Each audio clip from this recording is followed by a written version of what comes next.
up, dudes? It's Gaz, and welcome back to another Warframe video. So we got another episode of This Week in Warframe. We're going to go over the entire weekly reset and basically what to expect as a Warframe player this week.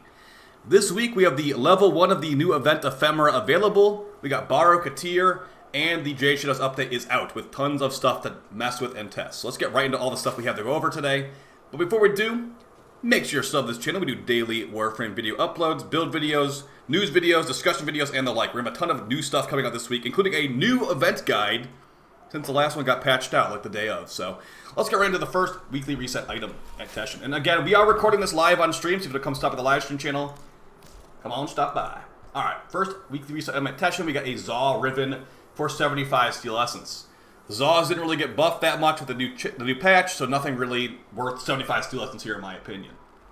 But things like kit guns might be a little bit more enticing now because they're now full auto changes. Now, if you want to get that new Ephemera, you have to go to the Mercury Relay, and it's going to be talking to Ortis. That new Ephemera is going to be available for the new Vestigial Motes currency, I believe it is, and that's going to be coming from the new event. Now, as far as Dormazone stuff, let's go ahead and see if this NPC Archides has any reactors or catalysts. That's really the only main reason you go over and talk to this vendor. There's also technically arcanes too. Those rotate on a daily basis. But yeah, with Baro being here this upcoming week, it's going to be kind of hard to beat the previous Baro. The most recent Baro Katir had both Prime Redirection and Prime Convulsion, the newest Prime mods in the game. And people that didn't have those pretty much got some FOMO. I didn't have time to sign in really, so I didn't get extra copies of them to sell. And yeah, you probably have to wait until TennoCon to get more copies of Prime Convulsion and also Prime Redirection for that matter. Okay, so we do have an Orokin reactor, it looks like, at Archides for 20 Pathos clamps. So if you want to get this is one of the few items few ways in the game to get this for free technically. And yeah, that's one of the things you can get. You also got Forma Blueprint, you got 5k Kuva, Pistol Ribbon, and a Rifle Ribbon. So a decent amount of ribbons here. A reminder, too, that there's going to be, this is a permanent item here, the Aura Worm Arena Simulacrum for 20 Pathos Clamps. You can go test your weapons and that stuff in the sim. So yeah, pretty tame stuff over here. Okay, and then we're going to move on to the Elite Deep Archimedean. Let's hope that we got something pretty good there this week. Now, I'm not sure if I'll do an Elite Archimedean solo this week because there's more important things to make videos on, basically. But, yeah, maybe. We'll see about this. So, go ahead and taking a look at what the Elite Deep Archimedean is. Now, reminder too, guys, if you haven't played for a couple weeks or whatever, they actually just added the Kavia Arcane loot boxes. So you can now get like melee duplicate, melee influence, stuff like that from Lloyd for turning in Vost for. So it's not the only place in the game to get melee influence from like the book anymore, or like duplicate from the Netro cells anymore. You can now get them from Lloyd right over here. Let me go ahead and show you that. Alright, so right here, Arcane Disillusion. If you want to get the Kavia newer Arcanes, you got Duplicate and Crescendo right here. Now, I did grab some of the boxes, and they seem like it's a kind of low drop rate for the legendary ones, but, you know, RNG is RNG. Okay, so let's see what we have this week. Okay, so for your Elite Archimedean, we've got Alchemy, Disruption, and Survival. And it looks like there's a pretty annoying survival modifier, so let's just start reading over what we have here. Okay, so for the Alchemy first mission, you got Alchemic Invulnerability. 10% of the enemies will be equipped with an impervious elemental barrier that can only be destroyed by the proper amphor, the corresponding element. This basically means there's going to be enemies just standing around doing nothing. They're not going to be damageable, they might be shooting at you, but you will not be able to kill them, because it's going to be really annoying to find that grenade. So solo Alchemy feels really bad in these missions. I'd recommend doing this in the squad if you can, because there's not enough grenades drop, honestly. So yeah, unfortunate for that first one. Second modifier, enemies' health slowly regenerates. Shouldn't matter because they're going to be all immune anyway, so it won't be damaging them in the first place. Third modifier, the Elite Deep Archimedean modifier, is going to be Bold Venture. Enemies deal less damage and take increased damage, but also have increased movement speed, attack speed, and fire rate. So, kind of a whatever first mission. Just going to have a bunch of enemies standing around doing nothing, basically. The second mission, Disruption. Wait a second, these are the same modifiers as last week, it looks like. Well, similar, at least. The first one's going to be Unified Purpose. Enemies can target and destroy the conduits. So that means, once you activate the conduit, enemies will can attack the conduit and destroy it, even if you destroy the Demolist. If you're about to destroy the Demolist, the objective can be destroyed by the normal enemies, too, so be careful about that. Second modifier, Vampiric Liminus. Slow-moving immortal vampire clouds will chase you around and do a lot of damage. These things are super annoying. They make the mission like 3 times more annoying than it has to be. So be careful about those. Just be constantly moving or slowing them down. And the Elite Deep Archimedium modifier, post-mortal surges, slight enemies explode with void energy. So just be really careful. Don't kill enemies nearby the objective if you can, because that should be damaging it as well. So just be really, really careful about this one. It might take a little bit longer. You might lose a tower or two. And for the final mission, you got Survival with hostile support. The life support tower system is turned off. Necromechs will spawn every 90 seconds and drop 6 life support modules when killed. You will be fighting a lot of mechs in this fight, so I'd recommend going there with a squad or have a really good loadout for killing a ton of high-level mechs, because there's going to be a ton of them. That's how you get life support. Entanglement. Allies within 4 meters of a slain enemy will have reduced movement speed and parkour velocity. Not too bad. And also the final one, belligerent or bolstered belligerence. All enemies have overguard equal to 50% of their maximum health. Yikes. So not only do you have to kill a bunch of mechs every 90 seconds, but the mechs are going to have overguard too. And yeah, that sounds like a pretty tanky mech if you ask me. Now as far as the individual modifiers, you got Frame Curse Syndrome. Activating ability will inflict 50 damage upon you. Gear Embargo, the worst modifier of them all.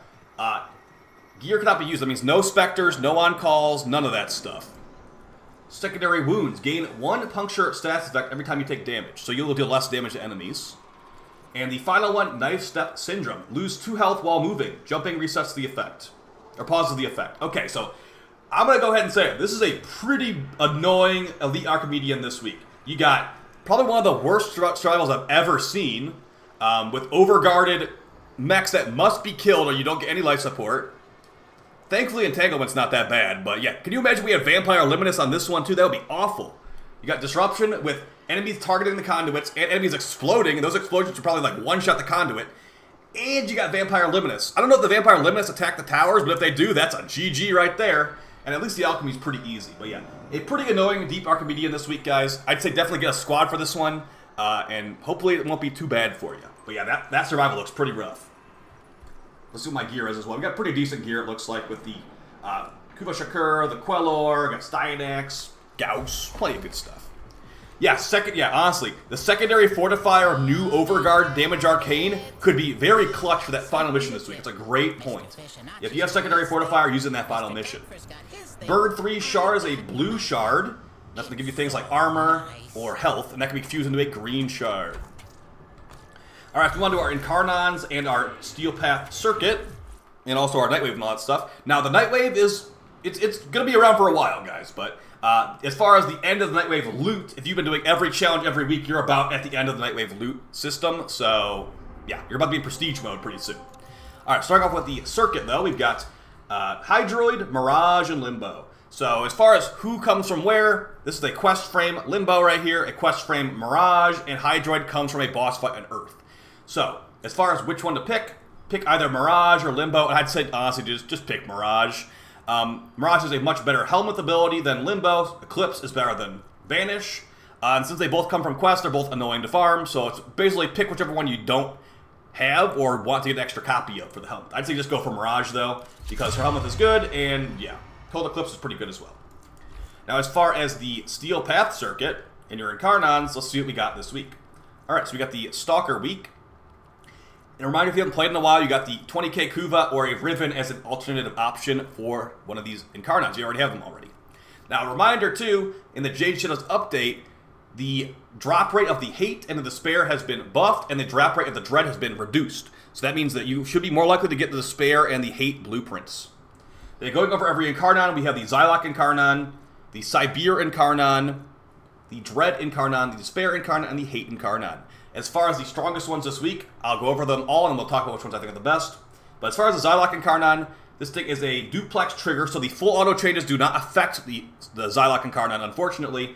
But yeah, this thing can have very good slash stats, and in an Incarnon form, it becomes a charged fire pistol with like a minor AoE size. Now, it's not really the best weapon in the game at all, but it can get the job done with a Xylock Prime. Just the only problem with this thing is really the Incarnon form being really underwhelming. This thing's got really good crit and status when you put these Incarnon upgrades on there. But yeah, probably one of the lesser options this week just because the Incarnon form's kind of underwhelming. For the Sibir Incarnon, this thing is a gigantic piece of ice on a stick. It's very strong with the new cold changes, giving a ton of extra cold procs, which give increased critical damage. Additionally, Some of these Incarnons on here are influenced by cold damage, so on killing enemy with 3+ cold stacks, get initial combo for 10 seconds. Like, that's good. I usually use the crit one on here, though. But yeah, nice stuff here for like just tons of ice stuff. The special attack doesn't even exist, really. It says that it makes a cold blast radius on heavy slam. I have never noticed that, and I've used this thing quite a bit. So, yeah. Unfortunate for that, but it's still a really strong hammer in the grand scheme of things. Powerful slam attack builds, powerful land attack builds, just good in general. It's got built-in cold, too. For the Dread Incarnon, it's very similar to the Paris Incarnon, but maybe a little bit worse. This thing it becomes railgun arrows in Incarnon form that can like just kill an entire hallway of enemies. The top tier Incarnons give you increased critical damage or critical chance or status chance. I usually go for the critical damage. And yeah, there's a perk here that gives you a big buff. You have the Stalkers, you have the Dread, the Despair, and the Hate equipped, but no one ever really uses that. It's because the other one is pretty good. Enemies that are below half health have increased damage on them. So yeah, probably a lower recommendation as well, but still like one of the better ones this week. This is not really one of the best weeks of Incarnons, unfortunately. The Despair Incarnon, a throwing star weapon. The Incarnon form on this becomes delayed explosions. They're actually silent. So if you're looking for a silenced explosion weapon, innately silent, this is a great option. Has very good crit, so it can be good against acolytes. The critical parallel gives increased critical chance and critical damage. But yeah, at the end of the day, this thing has basically hardly any Incarnon ammo at all, so you'll be reloading it and recharging a lot, unfortunately. But yeah, now this thing is more common, you'll be able to get this, hopefully. And it's pretty powerful, honestly. I just don't really use it that much. I mainly use it for silencers. Yeah, a lower recommendation this week is for sure. And the Hate Incarnon, the Scythe, the last one. This is definitely going to be the strongest one this week. And reminder, too, if you've been doing the new event, there's a new Hate skin from the event. Now, unfortunately, when you go into Incarnon form, the skin goes away. That's kind of how it is for every Incarnon, so nothing out of the ordinary there. But yeah, when this thing goes into Incarnon form, its light attacks will release fire shock waves, or like fire energy waves that will hit enemies really hard, and those can work with the Condition Overload as well. So yeah, heavy attacks on this thing can one-shot level 10,000, no armor strip needed, and I'd highly recommend this as your #1 recommendation this week. So, as far as #1, #2, #1 is the Hate Incarnon. It's one of the best melees in the game. But as far as #2, it's really going to be up to you, whatever you want to grab. If you just got the Despair because of the increased drop rate, sure, go for it. If you don't have the Despair yet, you can still grab it and wait until you have the Despair, and you can hold on to the Incarnon until you get it. But yeah, I'm going to say Hate #1, and then #2 is whatever looks good to you. These are all really not that great as far as overall Incarnon power. So just whatever is looking good to you. Do you want a new primary? Go for the Dread. Do you want a new secondary? Go for the Xylock or the Despair. Do you want 2 melees for some reason? Go for the Sibir, I suppose. And you have 2 melees. You can only use one at a time, though. But yeah, if I was to go in here and just go from day one, like I don't have any of this stuff, I would go Hate Incarnon, and then probably the Dread Incarnon. You know, I don't really use a lot of these, so I'd probably go Dread, Hate, but honestly, Hate and anything else will be a great way to do it this week, guys.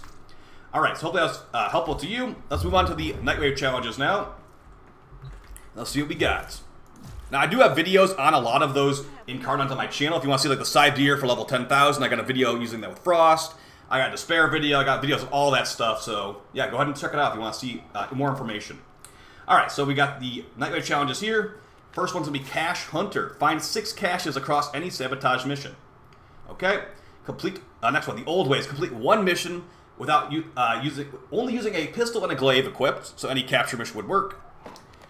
First Elite Weekly, Antiquarian. Complete 1 relic of each type besides Requiem. So you have to do 1 Lith, 1 Mesa, 1 Neo, and 1 Axii to get that Elite Weekly done. Pretty straightforward. Ceremonial Evolution. Activate the Incarnon form of any Incarnon weapon in mission 5 times. So if you don't have any Incarnons, you can't do this, obviously. But yeah, like the Latum is pretty easy to get. The Onos is pretty easy to get from the market, I suppose. But yeah, the Latum's probably going to be your best bet here. Just go, get a headshot, activate it, deactivate it, get a headshot, activate, deactivate it 5 times. Pretty straightforward there. The hardest part's going to be having an Incarnon in the first place from you guys. We got the normal weeklies, kill 30 Eximus, complete 15 missions, kill 500 enemies. For the credit offering store, let's see what we got here. Ooh, we have the Dante helmet, nice. We have your evergreen stuff at the top, such as Auric and Catalyst and Reactors for NIGHTWAVE creds. But I did see a Dante helmet in there, so let's go take a look at that Dante helmet. So your helmet's, of course, going to be up to personal preference. But the Dante helmet has returns. If you need this Dante helmet, you need Nighttane to build it, and 35 NIGHTWAVE creds to buy it. Let's see what these aura mods we got this week. Oh, we got Dizzying Rounds in the Bronco, guys. The Bronco is now full auto in its Incarnon form and normal form, so this can be great on the Bronco. Giving a ton of extra status chance, and very good for the Hemorrhage mod, very good for just any kind of build, basically. A must-have mod for Bronco users. The rest of the stuff here, we got Energy Siphon, Infested Impotence, Loot Detector, and Shotgun Scavenger. Loot Detector can be okay for farming like medallions and stuff, but not really needed anymore. And the rest of the stuff, Energy Siphon's pretty nice too. We just look at that, Ceramic Dagger is back. Now the Ceramic Dagger did have a bug fix, I guess I'd call it. The Ceramic Dagger will no longer build its gun and blade passive from secondary kills, or like Mesa's gun kills. It only works on primaries now, guys. So that got nerfed a little bit, but it's more of a bug fix. But hey, it was working like that since launch, so how are we supposed to predict this stuff? But yeah, Ceramic Dagger Blueprint is back again. If you need to get that for the Incarnon, it's still a good Incarnon, just, yeah, it's not as good as before. And for Conclave mods, you got Purging Slash for Excal, Brainstorm for Kakata, Prism Guard for Mirage, a very good mod right there, and Double Tap for Latron, pretty good mod there as well. Yeah, as far as the stuff here, you get your Dante Helmet, get your Aura mods, and your Augments. Almost forgot to talk about the Archon Hunt. We got an Archon Hunt of the Blue Archon, right? Yeah. We got the Blue Archon Shard from the Owl Archon. Mission types are going to be Mobile Defense, Normal Defense, and the Final Boss Showdown. This shard can become green shards. Green Tau shards are very good in the current patch. So, yeah.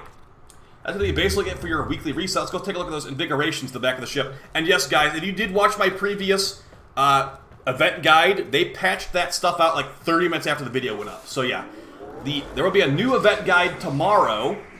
So they can patch that one out with a half hour of me uploading it as well. So yeah, if they patch out what I used in my video tomorrow, maybe I'll do a third guide. But like at that point, like what have they not patched out? So new event guide tomorrow about making the event go as quickly as possible. We've been doing sub 530 runs on the new event. So yeah, it will be a great strat for you. But yeah, only one arcane at a time most of the time, sadly.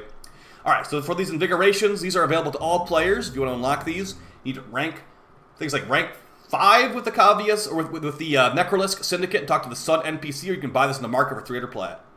Alright, start with what we got here. These are random per player per week, okay? So we got Sevagoth, secondary damage and increased sprint speed. Okay, sprint speed and secondary damage, I guess. We got the Atlas one for ability duration and ability efficiency. This would have been nice on my Wukong, but yeah, more increased duration for Atlas, I guess. And for Varuna, ooh, look at that Varuna one. That Varuna one's nasty. Immunity to status effects, which she does not normally have that, so that's good. And 200% power strength. Dang. Okay, so Varuna, I think Varuna's 1 crit damage scales of power strength. And I usually use Wrathful Advance on her too, so this should be disgusting. Maybe I'll do some Varuna gameplay this week. But yeah, either way, guys, make sure you unlock this stuff if you want to get these crazy buffs. They are random per player per week. And I will see you guys in the next one. Hopefully you guys enjoyed this update. Go farm some relics for Borrow. Go test out those new blast changes, magnetic changes, etc., etc. I'll see you guys next one, and I appreciate the support. Take it easy. Peace.